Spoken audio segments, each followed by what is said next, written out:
பஞ்சமாதிபதி பாவிகளுடைய பார்வையை பார்ப்பது, பாவிகளால் பார்க்கப்படுவது, அப்படி வரும்போது இந்த குழந்தை தாமதமாகிறது அப்படின்னு சொன்னாலும் இத்தனை சங்கடங்களை நீக்கக்கூடிய ஒரு வல்லமை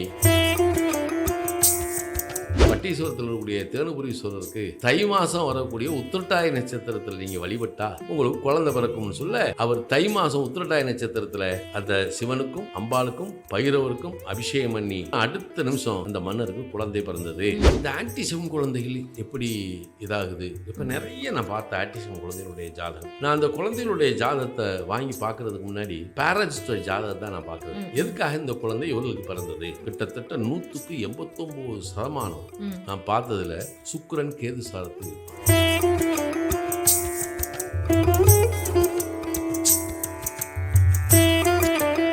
இந்த அசுபதி மகம் மூலம் அப்படின்ற நட்சத்திரம் 3 நட்சத்திரம் இருக்கு. இந்த 3 நட்சத்திரத்தில் அசுபதி நட்சத்திரம் உங்களுடைய செய்வினை குற்றத்தையும் கர்மவினை குற்றத்தையும் அது காட்டுது. ஆனால் மக நட்சத்திரம் ஒன்று இருக்கு பாருங்க, அதுதான் பிதிர்கள் குற்றத்தை காட்டுவது. மூல நட்சத்திரம் இருக்குல்ல, அது தெய்வ குற்றத்தை காட்டுது. இப்போ இந்த சுக்கிலத்துக்கும் சுரோனிதத்துக்கும் அதிபதியாகிய சுக்கிரன் இருக்கார் இல்லையா, அவர் இந்த 3 நட்சத்திரத்தில் இதெல்லாம் இருக்காரான்னு பார்த்து அதுக்கு ஒரு பிராயச்சியத்தை நம்ம தேடணும் இல்லையா. இப்போ பல விதமாக சொல்கிறாங்க. இப்போ இதுக்கு அடுத்து நம்ம ஜோதிட ரீதியாக கேட்டோம்னா பஞ்சமத்தில் கேது, 5ல் குரு, 5ல் அட்டமாதிபதி, 6, 8, 12 குடையவர்கள் பஞ்சமத்தோடு இணைவது, அல்லது 5 குடையவர் போய் 6, 8, 12 இணைவது, சேர்வது, இருப்பது இல்லை. அதாவது அந்த பஞ்சமாதிபதி பாவிகளுடைய பார்வையை பார்ப்பது, என்ன பாவிகளால் பார்க்கப்படுவது, அப்படி வரும்போது இந்த குழந்தை தாமதமாகிறது அப்படின்னு சொன்னாலும் இத்தனை சங்கடங்களை நீக்கக்கூடிய ஒரு வல்லமை திருவண்ணாமலைக்கு உண்டு. அதே மாதிரி லட்சுமி நரசிம்மர் குடைவரை கோயிலுக்கு உண்டு. சரியா? இதை செஞ்சாச்சுன்னா அனைவருக்கும் அற்புதமான குழந்தை பிறக்கும். அதுக்கு காமதேனுபுரீஸ்வரராகிய அது ஒரு விசேஷம் என்னன்னா, பட்டீஸ்வரன் தான். எப்படின்னா ஒரு மன்னருக்கு குழந்தை இல்லை. மன்னருக்கு குழந்தை இல்லைங்கும்போது அந்த மன்னருடைய ஆச்சாரியார் அவர் இந்த ஸ்தலங்களுடைய பெருமையெல்லாம் தெரிஞ்சவர் போல இருக்கு. அப்போ தெய்வத்தினுடைய அனுக்கிரகத்தில் அவர் சொல்லியிருக்கிறாரு, அங்கே பட்டீஸ்வரத்தில் இருக்கக்கூடிய தேனுபுரீஸ்வரருக்கு தை மாதம் வரக்கூடிய உத்திரட்டாய நட்சத்திரத்தில் நீங்கள் வழிபட்டா உங்களுக்கு குழந்தை பிறக்கும்னு சொல்ல அவர் தை மாதம் உத்திரட்டாய நட்சத்திரத்தில் அந்த சிவனுக்கும் அம்பாளுக்கும் பைரவருக்கும் அபிஷேகம் பண்ண அடுத்த நிமிஷம் அந்த மன்னருக்கு குழந்தை பிறந்தது. இதுதான் சாஸ்திரத்தினுடைய நிலை. இப்போ அங்கே போனால் குழந்தை கிடைக்குமா கிடைக்காதா? என் அனுபவத்தில் கிடைச்சிருக்கு. நான் நிறைய சொல்லி முழுமையாக நம்பணும், நம்பி. ஆமாம், அல்ல அயனசேன போகம்ன்ற தடையை நீக்கக்கூடிய ஒரு ஸ்தலம் எதுனா தேனுபுரீஸ்வரர் தான். இதை செய்தால் மக்கள் அனைவருக்கும் குழந்தை பாக்கியம் கிடைக்கும். இதில் முத்தாய்ப்பான நிலை. இப்போ நீங்கள் ஒரு ஜோசியர், ஒரு ஜாதகத்தில் குழந்தை இல்லை, அப்போ அவங்களுடைய பஞ்சமஸ்தானம் இருக்கு இல்லையா, 5ஆம் இடம், 5 குடையவர். இப்போ பஞ்சமஸ்தானத்தை கோச்சார குரு இருக்குல்ல, அது பார்க்கக்கூடிய அந்த காலத்தை தேர்ந்தெடுத்து இந்த தெய்வ வழிபாட்டை செய்ய சொன்னால் உடனே சரிதானே? அப்போ இதில் தான் இருக்குது வேடிக்கை. இதை செய்தாலே நமக்கு குழந்தை வரம் இறைவனிடமிருந்து முழுமையாக கிடைக்கும். இன்றைக்கி என்ன ஒரு பெரிய எதுனா குழந்தைகளுடைய ஆட்டிசம். இந்த ஆட்டிசம் குழந்தைகள் எப்படி இதாகுது? இப்போ நிறைய நான் பார்த்த ஆட்டிசம் குழந்தைகளுடைய ஜாதகம், நான் அந்த குழந்தைகளுடைய ஜாதகத்தை வாங்கி பார்க்குறதுக்கு முன்னாடி பேரஜிஸ்டர் ஜாதகத்தை தான் நான் பார்க்குறேன். எதுக்காக இந்த குழந்தை இவர்களுக்கு பிறந்தது இப்படி பார்க்கும்போது நான் ஆய்வு பண்ணி எடுத்த கருத்து கிட்டத்தட்ட 189% நான் பார்த்ததில் சுக்கிரன் கேது சாரத்தில் இருப்பது. இந்த சுக்கிரன் கேது சாரத்தில் இருக்கு. ஏன் இதை இப்படியும் பிரிக்கலாம். அவர்களுக்கு 5 குடையவர் கேது சாரம் வரலாம், 3, 12 குடையவர்களும் கேது சாரம் வரலாம். இதெல்லாம் மீறி லக்னாதிபதியே கேது சாரம் வாங்கலாம் இல்லையா? ஆனால் சுக்கிரத்தினுடைய தன்மையில் வீரியம் இருந்தால் தான் குழந்தையினுடைய வீரியம் நல்லாயிருக்கும். நீங்கள் ஆரோக்கியமான குழந்தை எப்படி பிறக்கும்? விந்துவில் இருக்கக்கூடிய விந்தணுக்களுடைய ஸ்திரத்தன்மையை வச்சு தான் குழந்தை பிறக்கிறது. அப்போ சுக்கிலத்தினுடைய தன்மை. அப்போ ஒருத்தனுக்கு சுக்கிரன் இருக்கக்கூடிய நிலையை வைத்து இப்போ நம்ம பார்த்தோம்னா சுக்கிரன் நீச்சமாக இருக்கும், ஆனால் அவனுக்கு அழகான பொம்பளை பிள்ளை இருக்கும், அந்த பிள்ளை நல்ல அறிவு ஆற்றலோடு இருக்கும். அப்போ நம்ம கேட்கலாம், அப்போ சுக்கிரன் வந்து நீச்சமாக இவனுக்கு கல்யாணம் ஆகக்கூடாது, குழந்தை பிறக்கக்கூடாது, எப்படி பிறந்துச்சுன்னு கேட்கலாம்ல. ஆனால் அந்த ஸ்தானாதிபதி இருக்கார் இல்லையா, அவர் என்ன செஞ்சிருப்பாருன்னா பஞ்சமஸ்தானத்தோடு வலுவான தொடர்பில் இருக்கும், அதனால் பிறக்கும். என்ன இதெல்லாம் ஜாதகத்தை பார்க்கும்போது கிடைக்கக்கூடிய ஒரு வழிமுறை. ஆனால் ஒரு ஜாதகத்தில் சுக்கிரன் கேதுவின் சாரம் பெற்றிருந்தால் ஜாதக கல்யாணம் முடிக்கிறதுக்கு முன்னாடி பார்த்தாச்சுன்னா ஒரே அட்வைஸ், இங்கே வாங்கடா, இந்த ஃபஸ்ட் நைட்டு சாந்தி முகூர்த்தம் அது இது எப்பயுமே நீங்கள் வந்து கணவன் மனைவி ஒன்று சேரும்போது கான்ஸ்டிபேஷன் இல்லாத நிலையை பார்த்துக்கோங்க. கான்ஸ்டிபேஷனோட போகம் பண்ணி பிறக்கக்கூடிய கருத்தங்கி பிறக்கக்கூடிய குழந்தைகளுக்கு இந்த மாதிரி ஹைப்பர் ஆக்டிவ் இருக்கிறத ஆய்வில் பார்த்தோம்.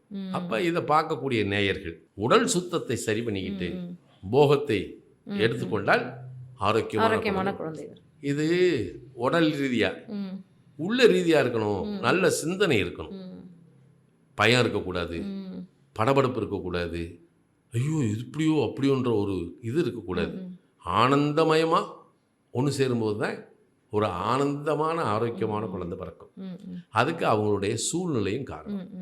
சூழ்நிலை அவங்க இருக்கக்கூடிய சூழ்நிலை இருக்கு இல்லையா. ஆனால் இதை நம்ம சொல்கிறோம், அந்த காலத்தில் 10க்கு 10 ஒரு வீடு தான் இருக்கும். இதில் வந்து 2 குடும்பம் 2ஆக பிரித்து 2 குடும்பம் இருக்கும். அதுக்குள்ளே ஒரு வீட்டுக்குள்ளே 7-8 பேர் இருப்பான். ஆனால் கல்யாணம் முடிச்சிருப்பான், அடுத்தடுத்து குழந்தை வந்திருப்பான். எப்பட்றா அப்படின்னு கேட்டோம்னா சரி, அந்த ரூமுக்குள்ளே தாம்பத்தியம் பண்ணி அழகழகான குழந்தையில ஆரோக்கியமான குழந்தைய பெற்றெடுத்தான்ல. அப்படின்னா என்ன காரணம்னா அவனுடைய உழைப்பும் அவன் விந்தில் இருக்கக்கூடிய சக்தியும் எந்த விதமான எண்ணங்களும் இல்லாத ஒரு ஆனந்தமான ஒரு இயல்பு தான் இல்லையா. இதைத்தான் நம்ம பார்க்கணும். அப்போ ஸ்தானாதிபத்தியத்தை போய் ஆய்வு பண்ணுறதுக்கு முன்னாடி இதை பண்ணி பார்த்தோம் அப்படின்னா குழந்தை எல்லோருக்கும் உண்டு. இந்த உலகத்தில் குழந்தை இல்லாதவர்கள் யாரும் இருக்க முடியாது. அனைவருக்கும் இறைவனுடைய அனுக்கிரகம் பரிபூர்ணமாக கிடைக்கட்டும். ரொம்ப சிறப்பாக சொன்னீங்க ஐயா. இதில் இன்னொன்று என்னென்னா வெளிநாடை பற்றி நீண்ட நாள் நான் கேட்கணுன்னு இருந்தேன் உங்ககிட்ட. வந்து வெளிநாடுக்கு போகிறதுக்கு நிறைய மக்கள் தன்னோட குழந்தைங்களை வந்து வெளிநாடு அனுப்பணும் படிக்கிறதுக்காகவும், அது ஒரு பெரிய கௌரவமாக வந்து நினைக்கிறாங்க நிறைய பேர். அது வந்து எனக்கு தெரிஞ்சு நான் படித்த விஷயத்தை பார்த்தீங்கன்னா அது தோஷமாக தான் நான் நினைக்கிறேன். உங்களோட கருத்து என்னவோ எனக்கு தெரியல, நீங்கள் உங்களோட கருத்து விளக்கமாக பேசுவோம். இதில் என்ன என்னோட இதுனா ஒரு கேள்வி, வெளிநாடு போகிறது ஒரு பக்கம் இருக்கிறது, ஒரு யாருக்கெல்லாம் கொடுப்பன அப்படின்ற ஒரு விஷயம் இருக்குது. வெளிநாடு போயிட்டு திருப்பி நம்ம சொந்த நாட்டுக்கே அவங்க வர்றதுக்கான அமைப்பு உள்ள ஜாதகம், இல்லை வெளிநாடுல தான் இருப்பாங்களா, செட்டில் ஆவாங்களா அப்படின்ற ஒரு இது வந்து நிறைய பேர் வந்து கேள்வி கேட்கறது வந்து, நான் வந்து திரும்பி நான் தாய்நாட்டுக்கு திரும்புவேனா, இல்லை நான் இங்கேயே எனக்கு விசா வந்துருமா, இல்லை என் குழந்தைங்களோட நான் இங்கேயே செட்டில் ஆயிடலாமா. ஏன்னா அந்த குழப்ப நிலையில அவங்க வந்து வெளிநாட்டுல பலர் வந்து இருக்கிறாங்க. அது வந்து பார்க்குற ஒரு விஷயம். நீங்க அதை பத்தி ஒரு சில கருத்து ஒருத்தர் வந்து வெளிநாடு போகணும் அப்படின்னா ஜாதக ரீதியாக நம்ம அதை பார்த்துட்டு அதுக்கப்புறம் இது எப்படி போகலாம் அப்படின்னு நம்ம பார்ப்போம். இப்போ வெளிநாடு போகிறதுக்கு 3 விதமான நிலைகள் இருக்குது. ஒன்று இன்ப சுற்றுலா போகிறது, இன்னொன்று படிப்புக்காக போகிறது, இன்னொன்று உத்தியோகத்துக்காக போகிறது. இந்த 3 தான் வெளிநாடு போகிறதுக்கு உண்டான அடிப்படை விஷயம். இப்போ வெளிநாடு போகணும் அப்படின்னா வந்து ஒரு உயர்கல்வி முடிச்சிருந்தா அவன் உத்தியோகத்துக்காக போகலாம்.